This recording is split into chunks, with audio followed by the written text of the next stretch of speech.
conjugados para resolver a quadrática. Não é a mesma coisa. O método de Newton usando gradientes conjugados para resolver a quadrática, para resolver el sistema lineal, eso es Newton inexato o Newton truncado. En ese caso você usa gradientes conjugados para quadráticas, Huyston-Stiefel. Gradientes conjugados para quadráticas a gente chama Huyston-Stiefel. Esse é o grande método de gradientes conjugados. O grande método de gradientes conjugados é o método de gradientes conjugados para quadráticas. Esse é o super método de gradientes conjugados que todo mundo reconhece que é a melhor coisa que existe. Método iterativo para resolver sistemas lineares, positivos definidos e gradientes conjugados. O que você pode fazer de melhor é precondicionar isso. Mas esse é o grande método para resolver esse tipo de problema não é Jacobi, não é Gauss-Seidel, não é esse tipo de coisas, é gradientes conjugados. Então, o grande método de gradientes conjugados é o método de gradientes conjugados para quadráticas. Entretanto, existe o que a gente chama método de gradientes conjugados para não quadráticas, que é isto que está aqui. Então, essas são generalizações de Huyston-Stiefel que se aplicam a não quadráticas. O que significa generalizações de Huyston-Stiefel?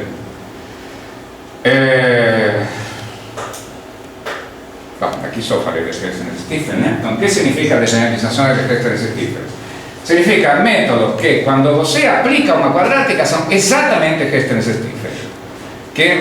A maneira de gerar essas generalizações é você ver qual é a fórmula de Huyston-Stiefel para quadráticas. E você interpreta essa fórmula de diferentes maneiras para não quadráticas, de maneira que seu caso particular para quadráticas seja Huyston-Stiefel. Então, há muitas formas diferentes, muitas alternativas diferentes para você fazer essa generalização. Todas resultam em método deste tipo, xk mais 1 igual a xk mais um parâmetro de busca BCDK, onde o parâmetro de busca de BCDK se obtém a partir do parâmetro de busca na interação anterior e do gradiente nesta iteração. Você só tem isso de memória que precisa reter, E as diferentes generalizações possíveis disso, são todos estes métodos que aparecem aqui. Casualmente, todos esses métodos têm dois autores. É um requisito de métodos para gradientes conjugados para não quadráticas é que eles tenham dois autores. Métodos com um autor só não são admissíveis. Mentira, por favor, isto aqui é uma piada. Fala. Isso não é convexa. Não, nada. Não. Aqui a função não é convexa, Ou seja, estas são generalizações do método de Huyston-Stiefel, que é para quadráticas convexas, generalizações para funções arbitrárias. Então, Fletcher Reeves, Polar Rivière, Sorenson Wolf, Dai Yuan, Yu Story, Hagelsan e muitos outros, todos têm que ter dois autores. São diferentes generalizações do método de gradientes conjugados para não quadráticas. Atualmente, o mais popular é este, é moderno e popular, Hagelsan. Então, esse é um método que está disponível na internet, você pode baixar, rodar, etc. A sigla que ele tem é ASA, A-S-A, então você pode usar livremente assim.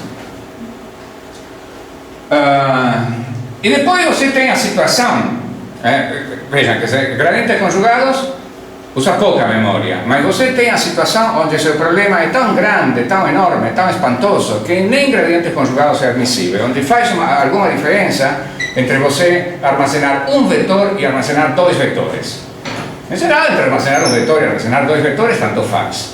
Agora, se seu vetor tem, sei lá, 1 bilhão, 1.000 milhões, 1 bilhão, 10 elevado a 9, de posições de memória, faz uma diferença entre armazenar um e armazenar dois. Então, quando você tem essa situação de extrema necessidade de memória, você não consegue nem usar métodos de gradientes conjugados e você precisa usar métodos que somente usem a direção do gradiente. Então, esses são métodos puro gradiente. Vejam que tradicionalmente, num curso de otimização, você começa pelos métodos que são puro gradiente, porque é a coisa mais simples, tem a direção de descida, blá blá blá.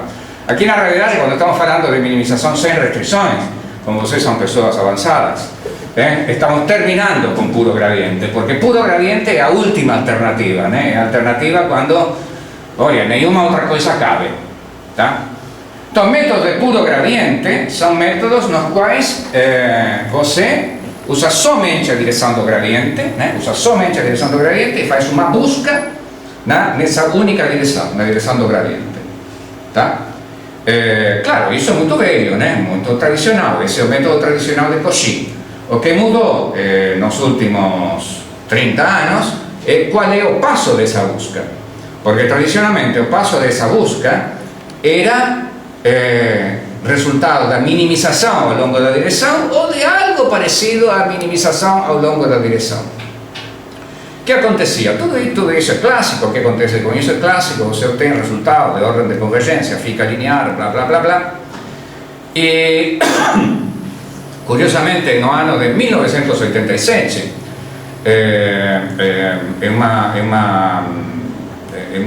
em um congresso que foi o primeiro congresso ICIAM, né? O congresso ICIAM, Industrial Applied Mathematics, que é de toda a matemática aplicada, que foi em Paris. Foi em Paris, né? Então, uma das palestras plenárias era do professor Powell, né? E ele, nessa palestra plenária, fez uma plenária geral de otimização, etc. e tal. E, surpreendentemente, né, nessa plenária, ele falou de um método que usava somente a direção do gradiente e que a ele lhe parecia muito atraente, porque tinha a chance de ser, por primeira vez, um método que usa somente a direção do gradiente, de ser um método com convergência superlinear. Tinha chance de fazer isso. Qual era a evidência de que isso podia ser?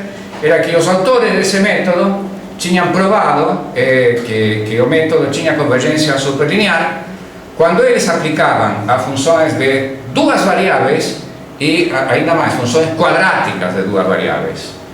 Tá ok? Eu confesso que eu me lembro disto muito claramente, porque para mim foi uma coisa muito surpreendente, que, bom, quer dizer, quando, sei lá, uma das pessoas que era o mais reputado, fica feio, né? Sim, o otimizador, com a melhor reputação. Com melhor reputação, né? O otimizador numérico com maior, um dos otimizadores numéricos com maior reputação do mundo, no momento de fazer uma palestra plenária sobre toda a otimização, ele coloca que é muito atraente um método sobre o qual a única coisa que tinha sido provado era que convergia em quadrática de duas variáveis. Parece absurdo, né? Ok. Então, isso foi, não sei, eu esqueci da história, não esqueci totalmente, porque ainda me lembro, né? E alguns anos depois, quando eu estava em um estágio de postdoc em Rice University, eu conheci um estudante que estava fazendo doutorado nesse momento, Rice University, orientado por Dennis e por Tapia. Esse estudante era Marcos Raidan. E Marcos Raidan me falou de um método que ele tinha inventado. E ele me disse, eu inventei veja aqui que inventei um método quasi Newton, que na verdade não é bem quasi Newton. O Marcos falou, o que eu faço é estabeleço que essa equação secante tem que ser satisfeita, mas eu coloco como restrição que a matriz, né, a matriz quasi Newton, tem que ser diagonal e todos os elementos têm que ser iguais. Está claro? Ou seja, ele diz o seguinte, eu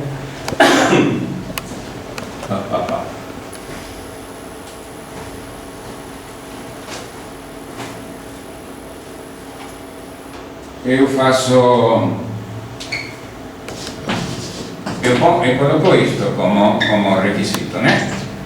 BSK igual a YK, ou seja, isto é a equação secante, mas exijo que BK seja uma matriz diagonal com todos os elementos iguais na diagonal. Certo? Bom, isso não tem solução, né? Ou seja, você não pode pretender, porque isso tem uma única incógnita, né? Que é justamente o elemento da diagonal, e aqui tenho N equações. Então isso não tem solução. Mas você pode se perguntar qual é a solução de quadrados mínimos. Tá? A solução de que o que faz é minimizar a norma desta coisa, né? Qual é o elemento da diagonal que minimiza a norma desta coisa? Então Marco diz, eu calculei qual é a solução de quadrados mínimos e me dá isto, né? Me dá S transposta Y dividido S transposta S, KK, tá? me dá este número. Então, ele disse, bom, então eu uso esse método quasi Newton. Ele fez um pequeno technical report e chamou isso, esse technical report da Rice, chamou ele de um novo método quasi Newton. Tá? Uma outra pessoa que era professora na Rice University nessa época, quando Marcos Raidan contou isso para ele, ele disse, isso eu já vi uma vez, eu acho que é um método que... E era exatamente aquele método do qual Powell falou no ICEAM de 1987. Né? Os autores desse método, na realidade, eram Barzilai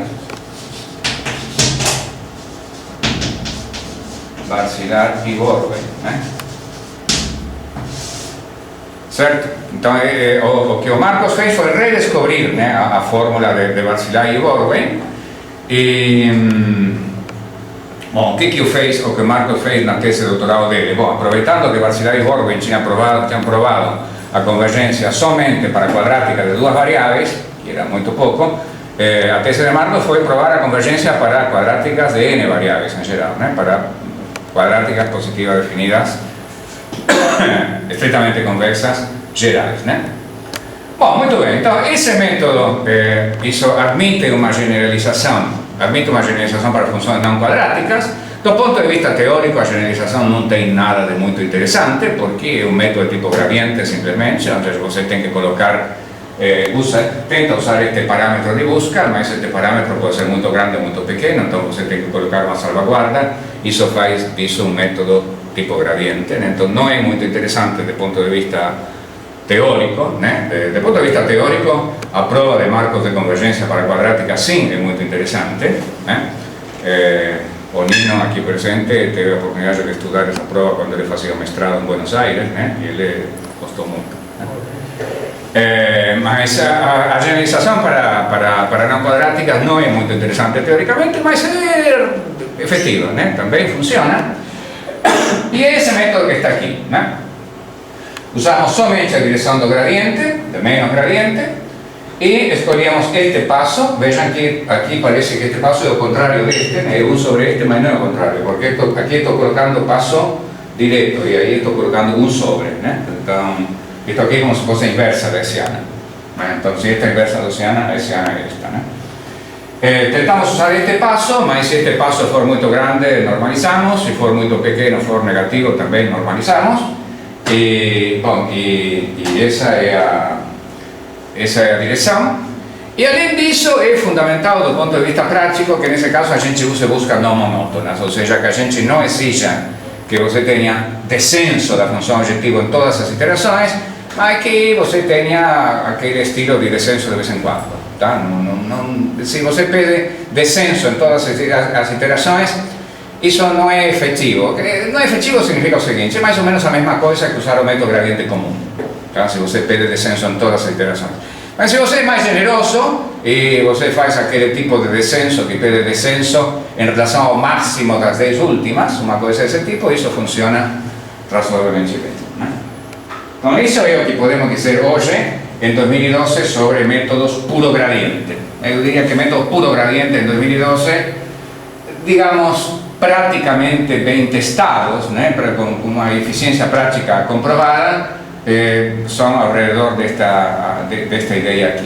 Depois você também tem métodos puro gradiente, que tem resultados muito bons de complexidade, etc. e tal, mas ele não tem uma eficiência tão comprovada como isto. Do ponto de vista prático, isto aqui parece ser mais sensato.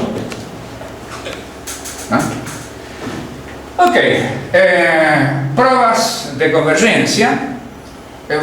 Este aqui é um esquema que diz mais ou menos como são ou como podem ser todas as provas de convergência. Em primeiro lugar, estou falando de o que chamamos de convergência global, tá? Cuidado, porque quando a gente fala de convergência global, tem que diferenciar o que significa convergência global. Convergência global, às vezes, dependendo do contexto que você fale, pode querer dizer convergência a minimizadores globais.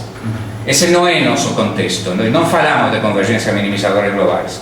Nós falamos de convergência global do ponto de vista de que é convergência independentemente do ponto inicial, tá? sei lá, por acaso, ou talvez por azar, alguém, quando se começou a fazer este tipo de teoria de convergência, resolveu chamar isso de convergência global e ficou se confundindo um pouquinho com convergência de minimizadores globais, mas agora já ficou, né? Tá bom, é uma dos significados de convergência global, é o significado que nós usamos. Convergência global é convergência a alguma coisa, independente do ponto inicial. Convergência a alguma coisa, em geral, significa convergência do ponto de vista de ponto de acumulação, ou seja, não significa, em geral, convergência de toda a sequência. Significa convergência no sentido de que qualquer subsequência convergente é de determinado tipo.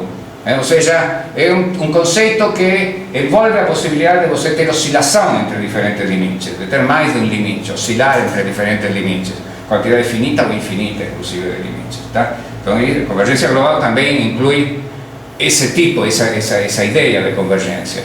Algumas pessoas, de novo, chamam a isso, quando é convergência no sentido de subsequências, chamam a isso de convergência fraca. Isso é uma nova fonte de confusão, porque convergência fraca em análise tem outro sentido, significa outra coisa, né? Então, e finalmente, convergência a quê? Quando a gente fala de convergência global, é convergência a quê? Bom, em geral, se fala de convergência a pontos que satisfazem condições de optimalidade de primeira ordem. Se falamos de minimização sem restrições, é que estamos falando de convergência a pontos onde o gradiente é zero. Tá? Bom, fazendo um teorema geral, né? O teorema geral que a gente costuma colocar de convergência global é mais ou menos assim. Tá? As direções, os métodos são do tipo... Os métodos são do tipo... xk mais 1 igual a xk mais dk, né? Onde você começa... Normalmente você começa com passo igual a 1 e você vai diminuindo o passo, o backtracking, né? Faz um processo de backtracking até que obtém descenso suficiente, né? Os métodos são deste tipo. E a primeira convergência diz mais ou menos isto, que se você tem esta condição, né? E o que diz esta condição? Esta condição, passemos estas normas para este lado, tá? Esta condição diz que o cosseno da direção calculada com menos gradiente é menor que 90 graus, uniformemente menor que 90 graus. Menos gradiente é uma típica direção de descida. Ortogonal a menos gradiente já pode não ser mais direção de descida. Então, ângulo menor que 90 graus é uma direção de descida também, né? Todas as direções que têm ângulo menor que 90 graus com menos gradiente são direções de descida. Então aqui você está dizendo, olha, eu quero ângulos uniformemente menores que 90 graus, né? Ou seja, cossenos uniformemente menores que zero, tá? E por outro lado, você pede que o tamanho desta direção de K, assumindo que você começa com dk igual a 1, né? Que o tamanho desta direção de K não seja muito pequena, né? Por quê? Porque é natural, né? Se você usa direções muito pequenas, de repente você não vai avançar nada. Se depois começa com uma direção muito pequena e pode ir para trás ainda. Pode ser que não avance nada, pelo fenômeno de Aquiles e a tartaruga, né? Se a sua primeira direção tem tamanho 1, a segunda meio, a terceira ou quarta, depois um oitavo, um 16 e assim por diante, você nunca vai avançar mais que uma coisa de tamanho 2. Não pode ser, porque poderia ser que seu limite, sua solução estivesse além de uma bola de tamanho 2. Tá? Então, bom, aqui você está dizendo que você quer ser suficientemente audacioso, né? Você quer que o chute inicial que você dá não seja muito pequeno em relação ao nível de optimalidade que tem o ponto onde você está. Então, estas duas condições são muito razoáveis, tá? Tem gente que prefere colocar as coisas de outra maneira, por exemplo, tem gente que gosta de colocar que isto seja menor ou igual que menos θ vezes a norma de k ao quadrado. Do ponto de vista de convergência, tudo fica igual, mas eu acho que assim é mais claro, porque o cosseno tem um significado geométrico claro, né? Se eu coloco aqui menos norma de k ao quadrado, isso não tem significado geométrico, né? O significado geométrico depende do escalamento de D em relação ao escalamento de F, né? Isto aqui não tem relação com escalamento. Cosseno é um número, né? Cosseno não é metros, segundos ou hectares ou coisa nenhuma, é um número absoluto. Então, isto tem um sentido, tá ok? Isto aqui sim depende do escalamento, mas enfim, sei lá, às vezes a gente não pode evitar que a coisa dependa do escalamento, né? Mas eu prefiro que a dependência do escalamento esteja aqui, que eu entendo que tipo de dependência é, que não que esteja aqui, que eu não entendo bem que tipo de dependência é. Mas é uma questão também um pouquinho de gostos, né? Bom, muito bem, então usamos alguma variação de backtracking, né? Pode ser backtracking com interpolação, backtracking envenenado com extrapolação, já falamos alguma coisa disso, tudo isso é razoável. E temos teoremas de convergência que nos dizem que todo ponto limite de uma sequência gerada por algoritmos que são gerados assim, né? Satisfazem gradiente igual a zero. Ou seja, de qualquer algoritmo que nós tenhamos falado, seja Newton, o Newton inexato, o quasi Newton, BFGS, o gradientes conjugados, qualquer um desses algoritmos, se naturalmente não satisfazem estas condições, com modificações muito pequenas, eles passam a satisfazer essas condições e, portanto, passam a satisfazer este teorema, né? Muito bem.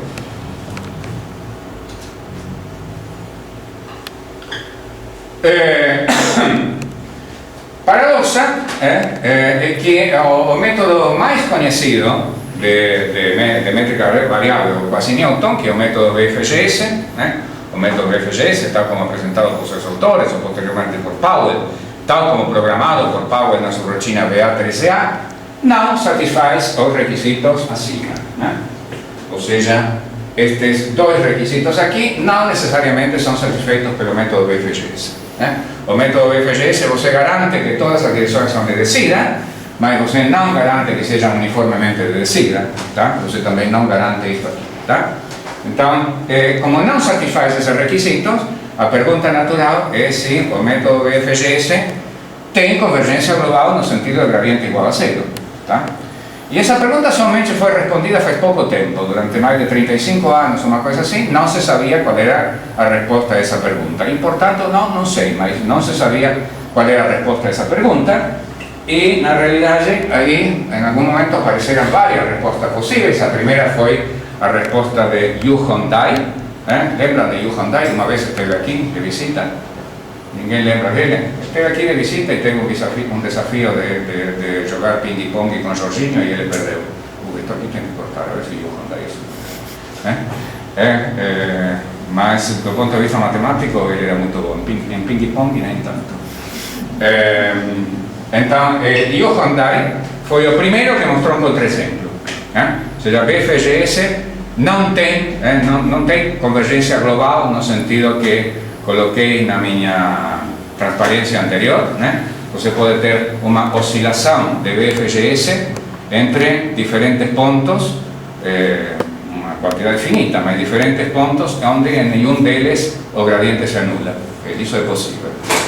Sem conhecer o contra-exemplo de Yu Hondai, nosso colega de São Paulo, Walter Mascarenhas, encontrou um outro contra-exemplo mais completo, digamos, mais completo que o contra-exemplo inicial de Yu Hondai, no sentido de que permitia buscas unidimensionais, mais diferentes tipos de buscas unidimensionais das que Yu Hondai considerava. E faz pouquíssimo tempo, acho que ano passado, uma coisa assim, Yu Hondai, de novo, parece que ele ficou, sei lá, motivado pelo contra-exemplo de Walter, que era mais bonito que o dele, né? Mas então, Yu Hondai publicou um novo artigo, onde ele, o artigo se chama mais ou menos assim, um contra-exemplo perfeito, né? Porque aí não deixa absolutamente nada, não deixa absolutamente nada por fora, né? Quer dizer, todo tipo de busca unidimensional possível está contemplada lá, e ele mostra que mesmo com todos esses tipos de busca unidimensional, você não tem convergência global para o BFGS, né? É interessante porque os contra-exemplos, o estilo dos contra-exemplos de Yu Hondai e os de Walter Mascarenhas são estilos diferentes, né? Os contra-exemplos de Yu Hondai são, aqui está a função, e a função é complicada, né? Tem uma quartica, sextica, não sei o que, tal, um monte de contas, não sei o que, tal. E os contra-exemplos de Walter Mascarenhas não, são de outro estilo. Walter Mascarenhas, o que ele faz, ele constrói as sequências e depois demonstra que existe uma função que bate com essas sequências, né? Então é manera diferente de fazer as coisas. Ok.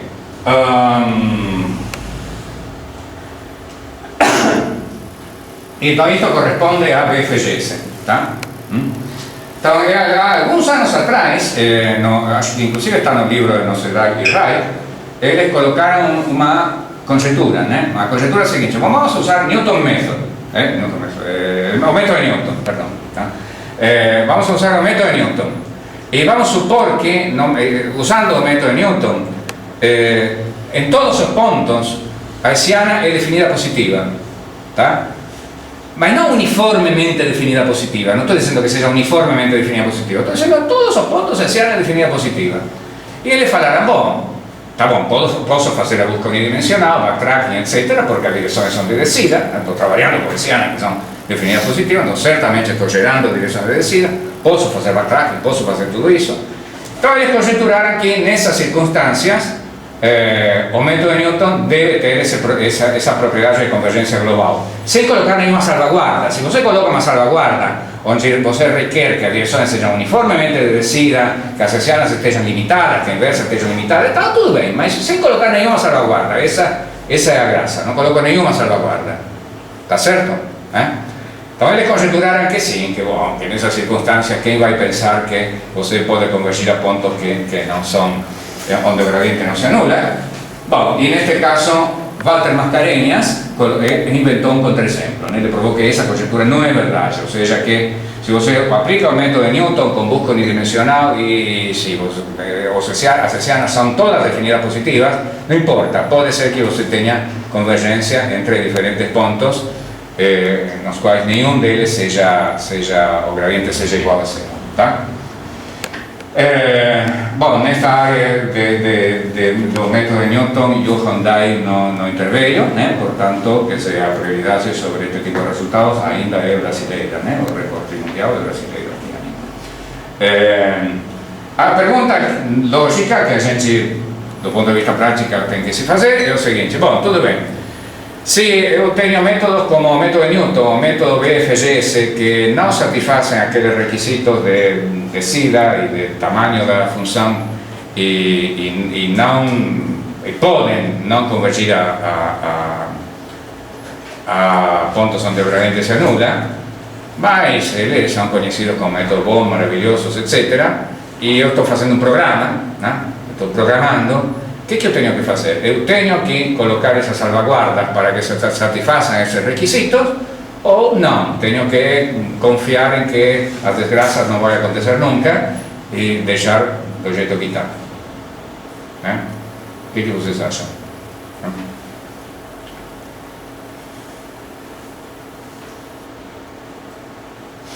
Bom, eu também não sei, né? Não está claro, né? Não sei, pode ser que seja sensato colocar as salvaguardas, pode ser que não sei. Muito bem.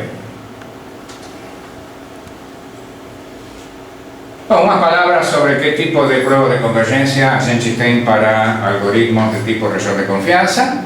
Lembrem que em cada iteração a gente minimiza esta quadrática. E quando você fracassa, digamos, quando o seu ponto não diminui, o valor da função do novo ponto não diminui suficientemente em relação anterior, o que você faz não é diminuir o passo ao longo de uma direção, mas você diminui a região onde você está trabalhando. E você minimiza a quadrática de novo numa nova região, né?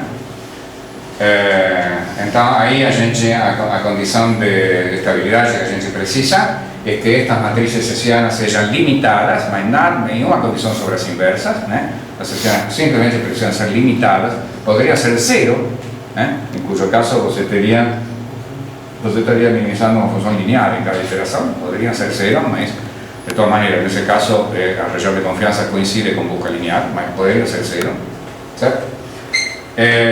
Então, com a condição de que estas matrizes sejam limitadas, você tem convergência a pontos estacionários de primeira ordem, no sentido que todo ponto de acumulação é estacionário de primeira ordem, é um ponto que se anula o gradiente. E se estas matrizes BK são hessianas, você tem não apenas convergência a pontos estacionários de primeira ordem, mas também convergência a pontos estacionários de segunda ordem, ou seja, pontos onde a hessiana é semi-definida positiva.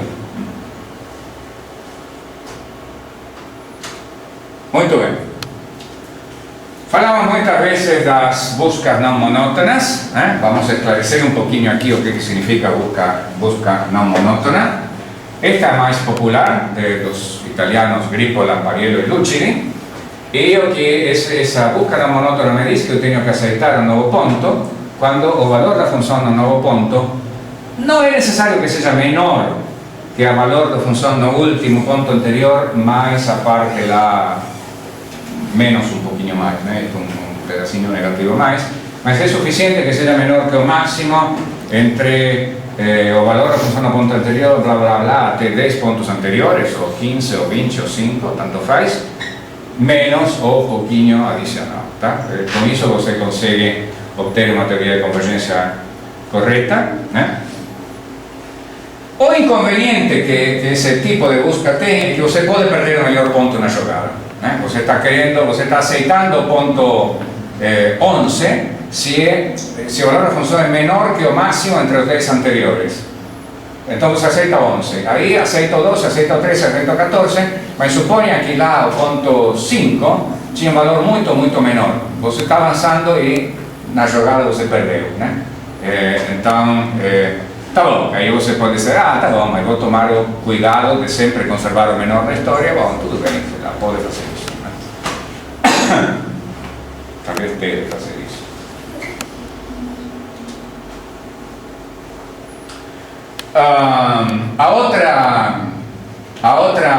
Outro estilo de busca não monótona é o que a gente chama, às vezes se chama assim, outras vezes não, né? Watchdog. Watchdog deve significar de observar o cachorro, né? Então, por quê? Porque o cachorro vai e escapa e você fica olhando aonde ele vai, né? Então você fica observando e de repente quando ele vai a um bom lugar, e se ele não vai a um bom lugar, você chama ele de volta farinha, quer dizer, aí ele vem, né? E enfim, você vai cuidando que o cachorro não fuja longe, né? Eu acho que essa é a ideia, né? Que essa é a motivação desse nome aí, a menos que, sei lá, que watchdog em inglês significa alguma coisa que eu não sei. Você que esteve lá nas Islas Britânicas, você ouviu essa palavra, que que watchdog significa outra coisa, não sei. Então a ideia é que você está fazendo, por exemplo, Newton, e então diz, bom, todo mundo gosta, do método Newton puro. Então ele diz, bom, eu vou fazer 10 iterações de Newton puro, apostando que nessas 10 iterações vou ter algo melhor, tá? Vou apostar em 10 iterações de Newton puro, vou deixar meu cachorro ir embora 500 metros, não 100 metros, 50 metros, tá? E aí, depois dessas 10 iterações, você pega a melhor, tá? Você pega a melhor e faz alguma busca, alguma coisa desse tipo. Aí não tem muito mistério teórico, né? Quer dizer, o tipo de coisa que teoricamente não tem muita coisa a dizer, né? Isso tem o mesmo tipo de convergência de que se você não faz essa aposta nas 10 iterações que vem depois, né? Então, às vezes não se fala muito de uma determinada estratégia, porque do ponto de vista de teoria de convergência não dá em nada, né? Se não dá nada do ponto de vista da teoria de convergência, provavelmente não dá nada em termos de paper, não dá nada em termos de tese de doutorado, e então, sei lá, não dá nada academicamente. Mas tudo bem, isto é sensato, né? Quer dizer, uma estratégia bem sensata, né? Você aposta, né, que o seu método de Newton vai longe e deixa ele ir, né? E se não vai, traz ele de volta e assim por diante.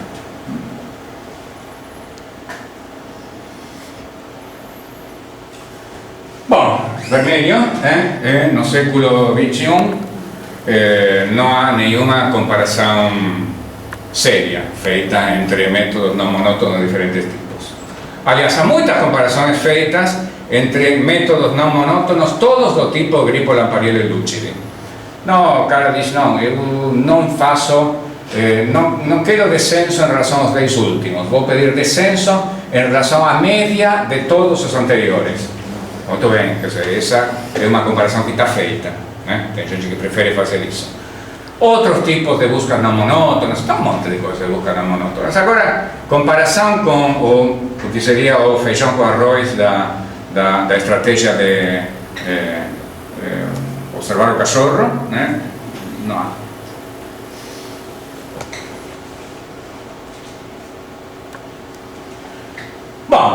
fechamos minimização sem restrições. Acabou minimização sem restrições. E agora vamos falar de minimização em caixas, tá? De novo, de acordo com o meu ponto de vista, ou seja, eu vou dizer o que eu acho, que considero que é o sensato para minimizar em caixas, tá? Por exclusão, você pode pensar, bom, eu não considero que outras coisas são tão sensatas. É verdade, eu considero que outras coisas não são tão sensatas, né? Então eu vou dizer o que eu acho razoável, o que eu acho a ideia mais razoável para minimizar em caixas. Primeiro vamos estabelecer o que é uma caixa. Bom, uma caixa é a generalização de um quadrado e a generalização de um paralelepípedo. A generalização de um paralelepípedo unidimensional, né? Ou seja, é uma região unidimensional onde cada variável está entre um limitante inferior e um limitante superior. Isso é uma caixa. X em Rn, tal que I, menor ou igual que Xi, menor ou igual que Ui, né? Bom, a ideia de minimizar em caixas, a ideia que eu acho razoável, né? Veja bem, razoável não significa que qualquer programa feito com esta ideia vai ser melhor, mais eficiente que qualquer programa feito com outra ideia. Isso não é razoável. Se você me perguntar, bom, então o que você acha, a que você chama de razoável, eu teria que dizer o seguinte: não sei bem o que eu chamo de razoável. Um aspecto de que eu chamo razoável é uma coisa que você entenda claramente de que se trata. Tá? Quando a coisa é do tipo: aplico esta fórmula, porque esta fórmula vem da condição de optimalidade, não sei o que tal. Tá bom, tudo bem, pode ser, né? Mas eu prefiro entender de que se trata, né? Ou seja, entender geometricamente de que se trata. Enfim, também é questão de gosto, né? Então, a ideia é a seguinte, né? A gente tem uma caixa, tá? E a ideia é que a gente divide a caixa no que chamamos faces, né? E faces é o seguinte: bom, quer dizer, se esta aqui é a caixa, então o interior da caixa é uma face.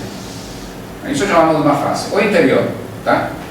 As arestas da caixa, excluindo os vértices, tá? Cada aresta também é uma face, né? Então aqui tenho estas 4 faces, né? São as 4 arestas. E finalmente, neste caso, os vértices também são faces, né? Evidentemente temos face de dimensão 2, face de dimensão 1 e aqui face de dimensão 0, tá? Se estamos num paralelepípedo tridimensional, como esta sala aqui, que é mais ou menos um paralelepípedo, né? Então uma face é o interior desta sala, tá? Onde, sei lá, os óculos de cada um de nós estão no interior dessa sala, porque não vejo que ninguém está com os óculos apoiados na parede, se estivesse não, né? Então, o interior da sala é uma face, cada parede propriamente dita sem as arestas é uma face, cada aresta sem os vértices é uma face, cada vértice, né? Cada um desses 8 vértices aí é uma face. E em dimensões a mesma coisa. Então, o que está escrito aqui é simplesmente uma formalização disso, tá? É simplesmente a mesma coisa, né? É a generalização formalizada do que eu acabo de dizer, certo? Bom, muito bem. Então, a estratégia que eu acho razoável é a estratégia de restrições ativas. A estratégia de restrições ativas é uma estratégia muito comum em otimização em geral. Você sempre pode falar de estratégia de restrições ativas em otimização geral. Agora, em algumas situações você acha que é uma estratégia mais razoável que em outras. Em particular, no caso de minimizar em caixas, eu acho que é a estratégia realmente razoável, tá? Então, vejam bem que, bom, primeiro uma observação óbvia, que eu acho que está na transparência anterior, é esta aqui, né? A caixa onde a gente está trabalhando é a união de todas as suas faces e a união disjunta. Porque quando falamos de face, nunca incluímos a borda, tá? Então, não pode, o vértice não pertence a aresta, né? Quer dizer, é uma face separada. Bom, muito bem. Então, isso significa que sempre que eu estou fazendo um método iterativo para minimizar em uma caixa, eu estou em uma fase e somente em uma, tá? Eu não quero também pontos não factíveis também. Não me parece razoável trabalhar com pontos não factíveis quando a região admissível é tão fácil. Para mim, quando a região admissível é tão fácil, o razoável é trabalhar com pontos factíveis, viáveis, né? Então sempre vamos estar trabalhando com pontos viáveis e sempre, em cada iterando, vai estar em uma fase e somente em uma, não mais em uma. Tá? Vou estar no interior, vou estar nesta parede, vou estar numa aresta, vou estar num verde, sempre vai ser somente em uma fase. Então, o que temos que fazer? O que temos que fazer quando estamos em um ponto é decidir, bom, como vai ser o próximo ponto? Onde que eu vou buscar o próximo ponto? Tá? E as duas perguntas básicas é o seguinte: eu vou buscar o próximo ponto na mesma fase, ou mais propriamente falando, na mesma fase incluindo sua fronteira, ou vou sair da fase? Então, por exemplo, eu estou nesta fase aqui, que é esta parede, tá? Aqui estou neste ponto, exatamente neste ponto, tá? Eu não desenho o ponto para não sujar a parede, tá? E estou neste ponto e eu tenho que decidir onde que vou, o que vou fazer agora? Vou ficar por aqui, talvez batendo na borda, tudo bem, talvez batendo na outra parede, ou vou fazer isto? Tá? Essa é a pergunta. Então, o método de restrições ativas tem uma etapa de decisão: fico ou vou embora? Tá? Então, se eu decido ficar na parede, tá? Decido ficar nesta parede, então nesta parede eu vou ficar aqui, tá? Então eu penso somente na variável da parede, tá? Por exemplo, aqui, mesmo que meu problema é dimensão 3, né? Tem três variáveis, aqui penso somente em duas. Me imagino que estou em duas. Então é como eu penso que estou num problema sem restrições, mas onde as variáveis são as duas variáveis que estão aqui, as duas variáveis internas desta parede, tá? Como eu sei tudo sobre minimização sem restrições, porque eu estudei minimização sem restrições, o que eu faço é, o que eu faria minimizando sem restrições dentro desta parede, como se não houvesse outra coisa. Por exemplo, vou ter uma direção de busca.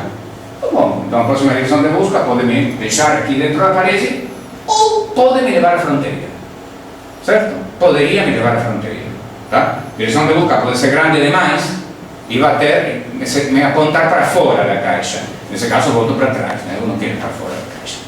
Então, se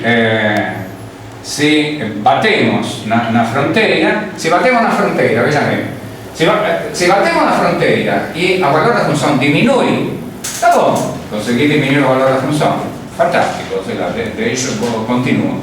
Se o valor da função não diminui, bom, eu vou ter que ir para trás, portanto, eu vou ficar dentro da caixa mesmo, né? Dentro da parede mesmo, assim que tudo bem.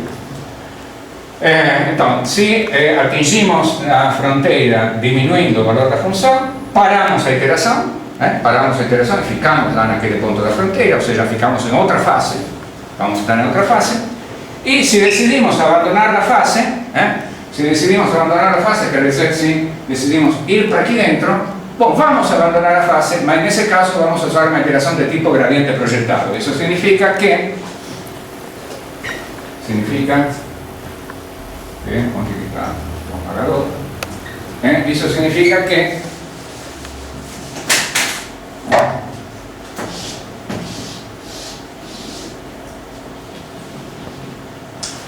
vou estar neste ponto aqui, eu decidi abandonar a fase, então vou ter aqui um ponto, o ponto menos o gradiente, aqui pode ter um coeficiente, tanto faz, e o que eu vou tentar é este ponto aqui, né? Ou seja, na realidade eu vou trabalhar nesta direção aqui.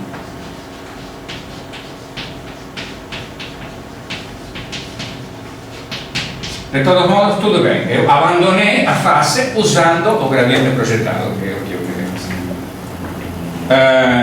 Muito bem, então, esta é a direção de menos gradiente projetado, né? Então tenho x, e aqui está aqui x menos o gradiente, a projeção de x menos o gradiente, e a diferença entre a projeção dessa projeção e xk, né? Então dk é a projeção de x menos o gradiente menos xk, e essa é a maneira de abandonar a fase, e a única coisa que fica por responder é a seguinte: muito bem, A única cosa che fica por rispondere è la seguente, molto bene.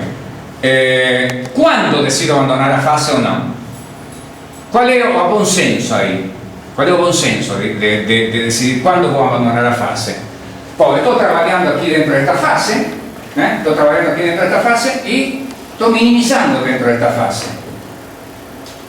Se io preguntasse para una crianza, digamos, bom, quando você vai se cansar de trabalhar dentro desta fase? Ou para meu cachorro farinha, quando você vai sair dessa fase? Quando? Bom, quando não tem mais nada para fazer aqui. Ele fica lá chegando para tudo quanto é canto e não tem nada melhor na fase, não tem nada melhor para fazer nessa fase. O que eu vou ficar fazendo se não tenho mais nada para fazer? Aí decide, eu abandono a fase, procuro outra coisa. Tá? Bom, então como que eu decido se não há mais nada para fazer dentro da fase? Então a ideia é exatamente esta direção. Veja, que não há mais nada para fazer dentro desta fase, quereria dizer que o gradiente está dentro desta fase. Tá? O que o gradiente está quase dentro desta fase. Tá? Então, em definitiva, a coisa depende deste ângulo, deste gradiente projetado e do cosseno que forma o ângulo do gradiente projetado com a fase, tá? Que é este ângulo aqui. Tá? Então, se este ângulo é razoavelmente maior que zero, ou razoavelmente próximo a 90 graus, significa que eu tenho que abandonar a fase, porque aqui está me dizendo, olha, não tem mais nada para fazer aqui dentro, o que você vai fazer? Vai embora, tá? Se este ângulo é zero, quer dizer que não tenho que abandonar a fase, o próximo de zero não tenho que abandonar a fase, tenho que continuar trabalhando nela, porque ainda essa fase está me prometendo alguma coisa. Então essa é a ideia.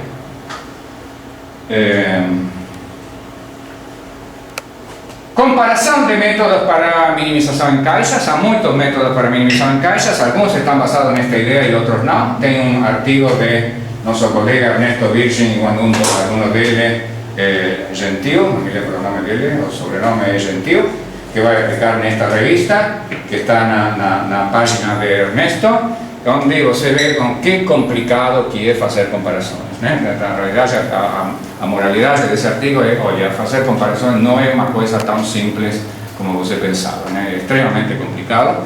Então aí vocês podem encontrar diferentes ideias sobre como fazer a comparação, e diferentes comparações, etc.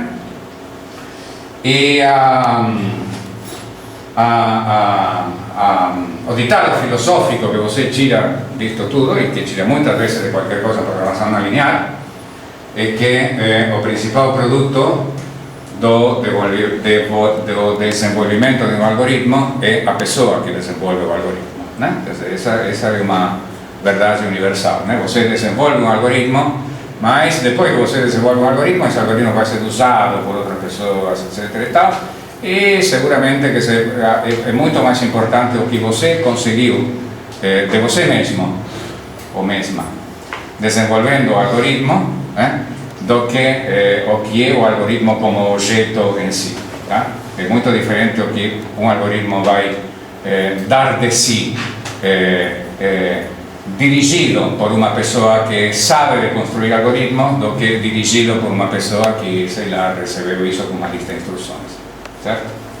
Acho que terminamos por hoje porque o tempo está vencido. Perguntas, vamos ver se dá para final. Não tem perguntas, então vou ficar com o relógio do professor. Profe, só uma pergunta. A projeção que você faz sempre é na caixa inteira, certo? Sim, na caixa inteira. E em cada interação você sempre calcula o ângulo para decidir se fica... Sim. Bom, pode não ser em cada iteração, posso fazer cada 10 iterações, não sei. Isso aí são as variantes que você pode fazer. Pode ser em cada iteração, sim. O Genkan usa... Genkan faz isso. Projetado espectral. Sim, o Genkan usa o gradiente projetado como passo espectral e dentro das fases usa Newton truncado, ou seja, Newton inexato. O Genkan é isso, essencialmente. Também tem variações, tem várias alternativas. Também pode usar, às vezes usa um quasi Newton, sei lá, tem várias alternativas de acordo ao número de variáveis também. Quando está minimizando dentro da face, que você bloqueou algumas variáveis, né? Sim, você deixa fixas algumas variáveis, né? Você vai fazer a pergunta computacional de como se faz isso da maneira mais eficiente. Tudo bem, porque eu ia te transmitir sua pergunta. Não, é delicado, é uma questão delicada, porque, por exemplo, você tem duas variáveis somente, tem duas variáveis livres. Bom, o que você faz? Carrega? Não sei. Tem truques aí e é uma questão delicada. Assim. Por isso, tem pessoas que não gostam de restrições ativas, em parte porque não tem essa problemática. Né? Então, um método que, de pontos interiores, por exemplo, não tem essa problemática. Você trabalha sempre com todas as variáveis e pronto. De uma maneira.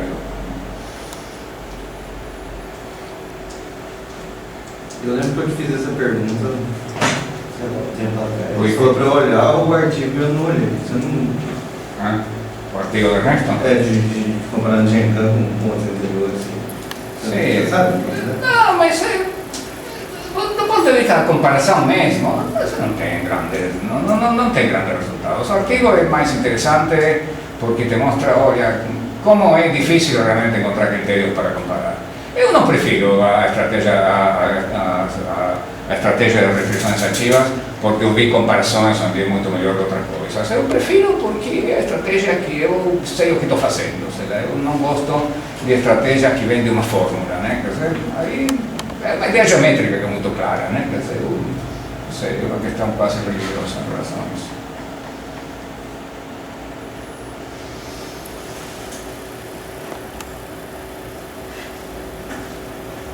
A ideia desse método, por exemplo, eu não estudar, não fazer as interações em toda a caixa, certo? Dessa coisa.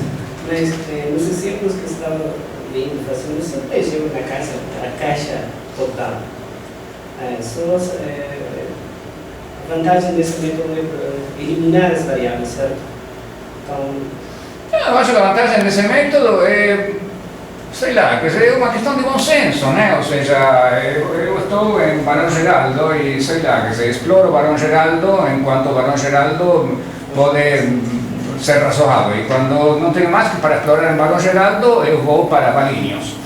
Essa é a ideia. No fundo não importa muito que sejam faces ou não sejam faces, é a ideia de, não sei, é uma ideia muito humana, se você quiser, né?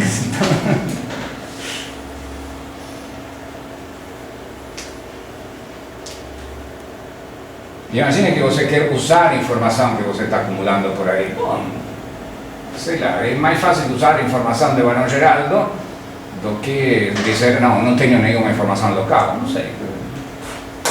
que a ideia é que no momento tenho que percorrer por Barão Geraldo inteiro e não só as fronteiras do Barão Geraldo. Pois é, em algum momento você esgota o Barão Geraldo, né? Então, por exemplo, a Genkan sempre comenta como escolhe por qual fase começar. Não, varia um ponto inicial. Um ponto inicial é, sei lá, o usuário que dá o ponto inicial. Sempre alguém vai dar um ponto inicial e você vai estar em uma fase. Então, essa é a primeira fase que Genkan analisa. A fase dada pelo ponto inicial. Não é problema de Genkan.